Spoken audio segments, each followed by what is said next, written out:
तो हाँ तो मेरे प्यारे साथियों, आज के इस वीडियो में हम आपको क्लास 10th बिहार बोर्ड का ये हिंदी है गोधुली भाग 2 और इसका जो है हम लोग चैप्टर 3 जानने वाले। तीसरा चैप्टर काव्य खंड का, काव्य खंड कविता का, ठीक है, जिसका नाम है अति सूधो स्नेह को मार्ग है। गोधुली भाग 2 का हिंदी बुक का है। पूरा अर्थ आपको समझाएंगे, बिल्कुल याद हो जाएगा, गारंटी लेते हैं इसका। उसके बाद इसका प्रश्न उत्तर बताने वाले, तो लास्ट तक बने रहे, लाइक करके सब्सक्राइब कर लीजिए, आपको बहुत फायदा होने वाला है। तो देखिए आपका शुरू करते हैं। यहाँ पर देखिए पद, ये आपका तीसरा चैप्टर है अति सूधो स्नेह को मार्ग है, ठीक है। अब लेखक परिचय हम लोग देखते हैं, ध्यान दीजिए।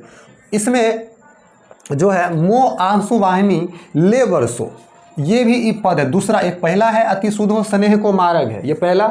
इसी में दूसरा पद है जिसका नाम है मो आंसू वाहिनी ले वर्षो। अब देखिए लेखक का नाम है घनानंद। लेखक कौन है? घनानंद है, जिनका जन्म 1673 ईस्वी में हुआ था, 1673 ईस्वी में, और मृत्यु 1739 ईस्वी में मथुरा में हुआ था। अब देखिए घनानंद तत्कालीन मुगल बादशाह मोहम्मद शाह रंगीले के यहाँ मीर मुंशी थे।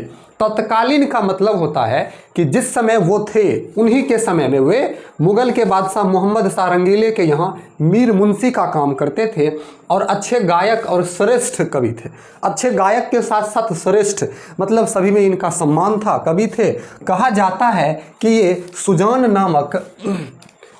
सुजान नामक नर्तकी से काफ़ी प्रेम करते थे। घनानंद जो है उसी दरबार में सुजान नामक नर्तकी थी, मतलब नाचने वाली कोई लड़की थी, उसी से बहुत बेहद प्रेम करते थे। विराग होने पर ये वृंदावन चले गए। अब विराग शब्द पर समझिएगा, विराग मतलब होता है जुदा, अलग। जैसे आजकल आप लोग कहते हैं ना जुदाई होने पर, तो वही विराग, अलग होने पर वृंदावन चले गए। कौन? घनानंद। तथा वैष्णव संप्रदाय में दीक्षित होकर काव्य रचना करने लगे। और वैष्णव संप्रदाय जैसे होता है ना धर्मांतरण, उसी प्रकार से वैष्णव संप्रदाय में दीक्षित होकर के काव्य कविताओं की रचना करने लगे। 1739 ईस्वी में नादिर शाह, अब नादिर शाह का एंट्री होता है। नादिर शाह ने जब दिल्ली पर आक्रमण किया, नादिर शाह दिल्ली पर आक्रमण किया, तब उसके सिपाहियों ने मथुरा एवं वृंदावन पर भी धावा बोल दिया। और नादिर शाह के जो सैनिक हैं मथुरा एवं वृंदावन दोनों जगह धावा बोल दिया। घनानंद को बादशाह का मीर मुंशी समझकर उन्हें सैनिकों ने मार डाला। अब घनानंद मीर मुंशी के यहाँ काम करते थे, चले गए थे, लेकिन फिर भी उन्हें मीर मुंशी समझ करके उन्हें मार डाला, ठीक है। अब इनकी प्रमुख रचनाएं हैं सुजान सागर, विरह लीला, रसकेली वल्ली। ध्यान रखिएगा, आपको अक्सर इसमें से सुजान सागर के बारे में पूछता है कि सुजान सागर निम्नलिखित में से किस कवि की रचना है। तो सुजान सागर, विरह लीला और रसकेली वल्ली ये तीनों घनानंद की रचना है। आते हैं हम लोग कविता में। देखिए अब कविता परिचय देखते हैं। प्रस्तुत पाठ में, ये जो पाठ है घनानंद के 2 छंद संकलित थे, 2 छंद लिया गया है। प्रथम छंद में कवि ने प्रेम के सीधे, सरल और निश्चल मार्ग के विषय में बताया। और प्रथम छंद में कवि जो है प्रेम निश्चल होता है, इसमें छल नहीं होता है, सीधा होता है, सरल होता है, इसी के रास्ते के बारे में बताया है, प्रेम के मार्ग के बारे में। तो द्वितीय छंद में विरह वेदना से व्यथित अपने हृदय की पीड़ा को कलात्मक रंग से अभिव्यंजित किया है। और दूसरे छंद में, दूसरा छंद जो है उसमें कवि विरह वेदना की, जैसे प्रेम करते हैं तो सीधा सा मार्ग है भाई, कर लीजिए, लेकिन जब हम अलग होते हैं, जब हमें जुदाई मिलती है या धोखा मिलता है, चीटेड होता है, तो हम हृदय की जो पीड़ा है उस पीड़ा को कलात्मक रूप से प्रकट करते हैं, दिखाते हैं कि कितना कष्ट है। तो चलिए इनका प्रथम छंद शुरू करते हैं, अति सूधो स्नेह को मार्ग। देखिए अति सूधो स्नेह को मार्ग है, अति सूधो स्नेह को मार्ग है, जहाँ नेको सयानप बांक नहीं, तहाँ साँचे चले ताजी अपनों पो, आपन पो झुदके कपटी जो निशांक नहीं। अब यहाँ पर समझिए कवि क्या कहते हैं। अति सूधो स्नेह को मार्ग है, सूधो मतलब सीधा और सरल। कवि घनानंद कहते हैं कि प्रेम का मार्ग, रास्ता अति सीधा और सुगम है, आसान है, अति सूधो स्नेह को मार्ग है। कवि घनानंद कहते हैं कि प्रेम का मार्ग है, जो रास्ता है बहुत सीधा और सरल है, जहाँ नेको सयानप बांक नहीं, जहाँ जिसमें थोड़ा भी टेढ़ापन या धूर्तता नहीं होती। प्रेम के मार्ग में थोड़ा भी टेढ़ापन तथा धूर्तता नहीं होती है, ठीक है। आगे बढ़ते हैं, ठीक है। उस पथ पर वही व्यक्ति चल सकता है, जैसे देखिए तहाँ साँचे चले ताजी अपनपाओ झुझके कपटी जे निशांक नहीं। उस प्रेम मार्ग पर, प्रेम पथ पर वही व्यक्ति चल सकता है जिसका हृदय निर्मल हो, जिसमें कोई मल नहीं हो तथा अपने आप को पूर्णतः समर्पित कर दिया हो। इस मार्ग पर कपटी व्यक्ति, ठकहर व्यक्ति, जो लूटता है, बेईमानी करता है, वो नहीं चल सकता है। इस पर जिसका हृदय सीधा है, जो सरल भाव रखता है, वैसे ही व्यक्ति इस पर चल सकते हैं। ठीक है, अब फिर से हम पूरे का अर्थ समझते हैं, क्योंकि व्याख्या में पूछ दिया जाता है। अति सूधो स्नेह को मार्ग है, जहाँ नेकु सयानप बांक नहीं, तहाँ सांचय चले तजी अपनों पो, झुझके कपटी जे निशाक नहीं। कवि घनानंद जी का कहना है कि प्रेम का मार्ग, प्रेम का रास्ता बहुत सीधा और सुगम या सरल होता है, जिसमें थोड़ा भी टेढ़ापन या धूर्तता नहीं होती है, ठगना नहीं होता है। उस पथ पर वही व्यक्ति चल सकता है, इस प्रेम मार्ग पर वही व्यक्ति चल सकता है जिसका हृदय निर्मल हो, जिनके हृदय में मल नहीं हो, मतलब कपट नहीं हो, ठगना नहीं हो, लूटना नहीं हो। ठीक है, अपने आप को पूर्णतः जो समर्पित कर देता है। आगे बढ़ते हैं, लाइक करिए। देखिए, घन आनंद प्यारे सुजान सुनो, क्या कहता है? घन आनंद प्यारे सुजान सुनो, अपने प्रेमिका सुजान से कहते हैं, यहाँ एक ते दूसरों आंक नहीं, तुम कौन धो पाठी पढ़े हो, कहो मन लेहूं पे देहूं छटाक नहीं। अब घनानंद सुजान से कहते हैं कि घन आनंद प्यारे सुजान सुनो। कहते हैं कवि घनानंद कि हे सज्जन लोगों सुनो, हे सज्जन लोगों सुनो, सगुण और निर्गुण से कोई तुलना नहीं है, सगुण और निर्गुण से कोई तुलना नहीं है। तुमने तो ऐसा पाठ पढ़ा है कि मन भर लेते हो किंतु छटाक भर नहीं देते। अब यहाँ पर क्या बोल रहा है? यहाँ एक ते दूसरे आंक नहीं, तुम कौन दो पाठी पढ़े, कहो मन लेहूं पे देहूं छटाक। मन भर तो ले लेते हो, ठीक है, प्रेम, लेकिन देते नहीं हो, थोड़ा सा भी नहीं देते हो। मन भर लेते हो किंतु छटाक भर नहीं देते। अतः कवि का कहना है कि गोपियाँ कृष्ण प्रेम में मस्त होने के कारण उद्धव की बातों पर ध्यान नहीं देते। गोपी जो है कृष्ण के प्रेम में इतना मस्त हैं कि कृष्ण के बात पर ध्यान नहीं देते, बल्कि प्रेम की विशेषता पर प्रकाश डालती हुई कहती है कि भक्ति का मार्ग सुगम है, सीधा है, सरल है, ज्ञान का मार्ग कठिन होता है। जैसे आप लोग पढ़ते होइएगा तो बताइए कितना कठिन होता होगा, सुबह सवेरे जगना, कोचिंग जाना, फिर पढ़ना, तैयारी करना, वीडियो अभी देख रहे होंगे, यहाँ भी दिक्कत हो रहा होगा, तो ध्यान से समझिएगा। ठीक है, आगे चलिए बढ़ते हैं। पर काजही देह को, अब दूसरा पद इनका है, मो आंसू वाइन ही ले बरसो। अब विराग हो गए, सुजान से अलग हो गए, दूर हो गए, तब जाके ये लिखे, पर काजही देह को धारी फिरो पर जन्य जथारथ हे दरसो। पर काजही को धारी फिरो पर जन्य जथारथ हे दरसो, निधि नीर सुधा की समान करो सभी विधि सजनता सरसो। अब कवि घनानंद कहते हैं कि पर काजही देह को धरी फिरो, कि दूसरों के उपकार के लिए शरीर धारण करके, ठीक है, अब बादल को आप लोग देखते हुइएगा, आसमान में बनता है शरीर और फिर बरस जाता है, अपने आप को नष्ट कर लेता है, बर्बाद कर लेता है। तो वही कहता है पर काजे दूसरे के काम के लिए देह को धरे फिरो परजन्य जथारथ हे दरसो, निधि नीर सुधा की समान करो सभी विधि सजनता सरसो। मतलब कवि घनानंद कहते हैं कि दूसरे के उपकार के लिए शरीर धारण करके बादल के समान फिरा करो। मतलब कि जिस प्रकार बादल दूसरे के उपकार के लिए, जैसे अभी आप लोग धान रोप रहे होंगे तो बताइए बादल का क्या काम है? बादल का खेत है? नहीं, हमारा खेत है, लेकिन वो हमारे लिए अपना शरीर धारण करके बरसता है। तो वही बोलता है बादल के समान फिरा करो और दर्शन दो लोगों को। ठीक है, निधि नीर सुधा की समान करो सभी विधि सजनता सरसु। समुद्र के जल को अमृत के समान बना दो, अमृत के समान सब प्रकार से अपनी सजनता का परिचय दो। आप सज्जन व्यक्ति हो, सभी प्रकार से आप अपनी सजनता का परिचय दीजिए, आप अच्छे हैं, आप लोगों की हेल्प कीजिए। आगे देखिए, घन आनंद जीवन दायक हो। अब घनानंद क्या कहते हैं? घन आनंद जीवन दायक हो, कछु मेरियो पीर हिये परसो, कबहू बा विशासी सुजान के आंगन मो आंसू वाहिनी ही ले बरसो। अब कवि कहते हैं, कवि घनानंद का आग्रह है बादल से कि उनकी हार्दिक पीड़ा का अनुभव करते हुए कहते हैं, हे बादल, मेरे हृदय की पीड़ा, कष्ट, दुख, दिक्कत, प्रॉब्लम, समस्या का अनुभव करो, जीवन रस प्रदान करो, ताकि वह कभी भी अपनी प्रेमिका सुजान के आंगन में उपस्थित होकर अपने प्रेम रूपी आंसू की वर्षा करे।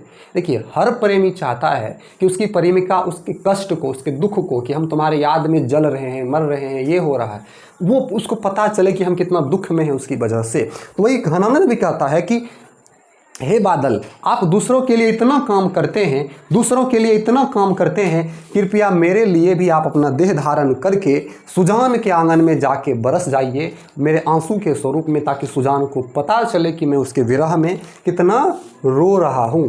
ठीक है, तो ये आपका अर्थ वाला खत्म हुआ। अब जो है इसके प्रश्न उत्तर पर चलते हैं, फिर प्रश्न उत्तर जानेंगे, उसके बाद हम अगले चैप्टर पर चलेंगे। प्ले लिस्ट आप जरूर देखिए, 10th क्लास का गर्दा मचाना है इस बार, अच्छा रिजल्ट लाना। हमारा फर्स्ट क्वेश्चन है, कवि प्रेम मार्ग को अति सुधो क्यों कहता है? इस मार्ग की क्या विशेषता है या विशेषता क्या है? देखिए, कवि प्रेम की भावना को अमृत के समान पवित्र एवं मधुर बताए हैं।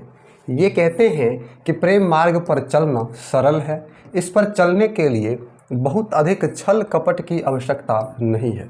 इस मार्ग पर, इस रास्ते पर चलने के लिए बहुत अधिक छल कपट करना नहीं पड़ेगा। प्रेम पथ पर अग्रसर होने के लिए, आगे बढ़ने के लिए अत्यधिक सोच विचार नहीं करना पड़ता है। ठीक है, और ना ही किसी बुद्धि बल की आवश्यकता होती है। इसमें भक्त की भावना प्रधान होती है, उसके प्रति प्रेम दिखाना, भक्ति दिखलाना। प्रेम की भावना से आसानी से ईश्वर को प्राप्त किया जा सकता है और ईश्वर प्रेम से ही प्राप्त होता है। प्रेम में सर्वस्व देने की बात होती है, लेने की अपेक्षा लेस मात्र भी नहीं, मतलब अपना सर्वस्व दे देते हैं दान में। ठीक है, यह मार्ग टेढ़ापन से मुक्त है। प्रेम में प्रेमी बेझिझक, निसंकोच भाव से, सरलता से, सहजता से प्रेम करने वाले से एक कार कर लेता है, मतलब हर परिस्थिति में उससे एक हो जाते हैं। इसमें दो मिलकर एक हो जाते हैं, दो भिन्न अस्तित्व नहीं बल्कि एक पहचान स्थापित हो जाती है उनका, अलग अलग पहचान नहीं, दोनों मिलाकर एक पहचान। ठीक है, चलिए अगला प्रश्न हमारा देख लेते हैं। अगला प्रश्न है, मन लेहूं पे देहूं छटाक नहीं से कवि का क्या अभिप्राय? तो देखिए, कवि कहते हैं कि प्रेम में देने की भावना होती है, लेने की नहीं। प्रेम में प्रेमी अपने इष्ट को, जिसको वह मानता है, उसको सर्वस्व निछावर करके अपने आप को धन्य मानते हैं। इसमें संपूर्ण समर्पण की भावना उजागर किया गया है। प्रेम में बदले में लेने की आशा बिल्कुल नहीं होती है। ठीक है, चलिए आगे बढ़ते हैं। अगला आपका प्रश्न है, द्वितीय छंद किससे संबंधित है या किसको संबोधित है और क्यों? देखिए, द्वितीय छंद बादल को संबोधित है। इसमें मेघ की अनुयुक्ति के माध्यम से विरह वेदना की अभिव्यक्ति है, मतलब अपने विरह कष्ट की वेदना को बताया है। मेघ का वर्णन इसलिए किया गया है कि मेघ विरह वेदना में अश्रु धारा प्रवाहित करने का जीवंत उदाहरण है, आंसू की धारा को प्रवाहित करने का उदाहरण है।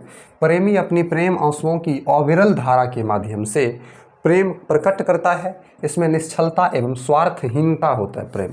बादल भी उदारतावश दूसरे के परोपकार के लिए अमृत रूपी जल बरसाता है। बादल प्रेमी के हृदय रूपी सागर में प्रेम रूपी अथाह जल होता है, प्रेम रूपी जल होता है, जिसे इष्ट के निकट पहुंचाने की आवश्यकता होता है, ईश्वर के निकट। बादल को कहा जा रहा है कि तुम परोपकारी बनो, मतलब दूसरे के उपकार के लिए तुम काम करो। ठीक है, इसके बाद जिस प्रकार सागर के जल को अपने माध्यम से जीवनदायिनी जल के रूप में वर्षा करते हैं। अब सागर का पानी क्या होता है? जीवन देने वाली वर्षा, ताकि फसल का जीवन बचा रहा। तो उसी प्रकार मेरे प्रेम आंसुओं को भी मेरी इष्ट के लिए, उसके जीवन के लिए प्रेम सुधा रस के रूप में बरसाओ। विरह वेदना से भरे अपने हृदय की पीड़ा को मेघ के माध्यम से अत्यंत कलात्मक रूप में अभिव्यक्त किया गया है कि मेघ जिस प्रकार से अपने कष्ट को, अपने दुख को, विरह वेदना को मानकर बरसाता है। चलिए चौथा प्रश्न है, परहित के लिए ही देह धारण कौन करता है? स्पष्ट कीजिए। उत्तर होगा, परहित के लिए ही देह बादल धारण करता है। बादल जल की वर्षा करके सभी प्राणियों को जीवन देता है। पानी वर्षा कर सभी प्राणियों को जीवन देता है। प्राणियों में सुख चैन स्थापित करता है, उसकी वर्षा उसके विरह के आंसू के प्रतीक स्वरूप हैं। उसके विरह के आंसू अमृत की वर्षा कर जीवन दाता हो जाता है। बादल शरीर धारण करके सागर के जल को अमृत बनाकर दूसरे के लिए एक एक बूंद समर्पित कर देता है। बादल का जो वर्षा होता है अपने लिए कुछ भी नहीं रखता, वह सर्वस्व न्यौछावर कर देता है, बदले में कुछ भी नहीं लेता है। बदला जो बादल जो होता है सब वर्षा करके कुछ नहीं लेता है, निस्वार्थ भाव से वर्षा करता है। उसका देह केवल दूसरे के उपकार के लिए निर्मित हुआ है, जिसको हम लोग परोपकार भी कहते हैं। अगला प्रश्न है, कवि कहाँ अपने आंसुओं को पहुँचाना चाहते हैं और क्यों? उत्तर होगा, कवि अपने प्रेयसी सुजान के लिए, जिसे प्रेम करते हैं, उस विरह वेदना को प्रकट करते हुए बादल से अपने प्रेम अश्रुओं को पहुँचाने के लिए कहता है सुजान के आंगन में। ठीक है, वह अपने आंसुओं को सुजान के आंगन में पहुंचाना चाहते हैं कवि, क्योंकि वह उसकी याद में व्यथित हैं और अपनी व्यथा की आंसुओं से प्रेयसी को भिगो देना चाहती है कि उसकी प्रेमिका भीग जाए उस आंसू में। वह उसके निकट आंसुओं को पहुंचाकर अपने प्रेम की आस्था को शाश्वत करना चाहता है।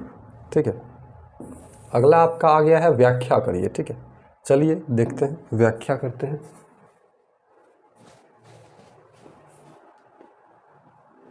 ध्यान दीजिए। ठीक है, देखिए अब यहाँ पर है यहाँ एक ते दूसरों आंक नहीं, तो बोलेंगे प्रस्तुत पंक्ति हिंदी साहित्य की पाठ्य पुस्तक के घनानंद द्वारा रचित शीर्षक अति सुधो स्नेह को मार्ग पाठ से लिया गया है। इसके माध्यम से कवि प्रेमी और प्रेयसी का एक कार्य करते हुए कहते हैं कि प्रेम में दो की पहचान अलग अलग नहीं होता, दो व्यक्ति अलग अलग नहीं रहती, बल्कि दोनों मिलकर एक रूप स्थित हो जाते हैं। प्रेमी निश्चल भाव से सर्वस्व समर्पण की भावना रखता है, हमेशा समर्पित और तुलनात्मक अपेक्षा नहीं करता है, मात्र देता है, बदले में कुछ लेने की आशा नहीं करता है। प्रस्तुत पंक्ति में कवि घनानंद जो है अपने प्रेमिका सुजान को संबोधित करते हैं और कहते हैं कि हे सुजान सुनो, यहाँ अर्थात मेरे प्रेम में तुम्हारे सिवा कोई दूसरा चिन्ह नहीं है, मेरे हृदय में मात्र तुम्हारा ही चित्र अंकित है। सुजान से कहते हैं। आपका ख नंबर है, अछु मेरियो पीर हिये परसो। इसका मतलब होगा प्रस्तुत पंक्ति हिंदी साहित्य, ठीक है, प्रस्तुत पंक्ति हिंदी साहित्य के पाठ्य पुस्तक से कवि घनानंद रचित, जिसका नाम है मो आंसू वाहिनी ले बरसो, पाठ से उद्धृत है। प्रस्तुत पंक्ति के माध्यम से कवि परोपकारी बादल से, जो दूसरे पर उपकार करता, उसे निवेदन किए हैं कि मेरे हृदय की पीड़ा को भी कभी स्पर्श किया जाए, मेरे दिल के कष्ट को स्पर्श किया जाए और मेरे हार्दिक विरह वेदना को प्रकट करने वाले आंसुओं को अपने माध्यम से मेरे प्रेयसी सुजान के आंगन तक वर्षा के रूप में पहुंचाया जाए। ठीक है, अब आगे उसी प्रश्न का ये उत्तर है, व्याख्या है तो बड़ा होगा। इस पंक्ति में कवि कहते हैं कि हे घन, हे बादल, तुम जीवनदायक हो, परोपकारी हो, दूसरे के हित के लिए देह धारण करने वाले हो, सागर के जल को अमृत में परिवर्तित करके वर्षा के रूप में कल्याण करते हो। ठीक है, कभी मेरे लिए भी कुछ करो, मेरे लिए इतना जरूर करो कि मेरे हृदय को स्पर्श करो, छुओ, मेरे दुख दर्द को समझो, जानो और मेरे ऊपर दया की दृष्टि रखते हुए अपने परोपकारी स्वभाववश मेरे हृदय की व्यथा कष्ट को अपने माध्यम से सुजान तक पहुंचा दो। मेरे प्रेम आंसुओं को लेकर सुजान की आंगन में प्रेम की वर्षा कर दो, ये कवि कहते हैं। अगला आपका क्वेश्चन है, कविता का सारांश अपने शब्दों में लिखें। तो ये आपको समझकर खुद से लिखना है, आपको दिखा दिए हैं, स्क्रीनशॉट कर लीजिए। ठीक है, बस यहाँ तक आपका है। ठीक है, तो आपका ये चैप्टर खत्म होता है। आपको प्रश्न उत्तर बताए, पूरा समझाए। वीडियो अच्छी लगी तो लाइक करके सब्सक्राइब जरूर कीजिए। थैंक्स फॉर वॉचिंग, मिलते हैं।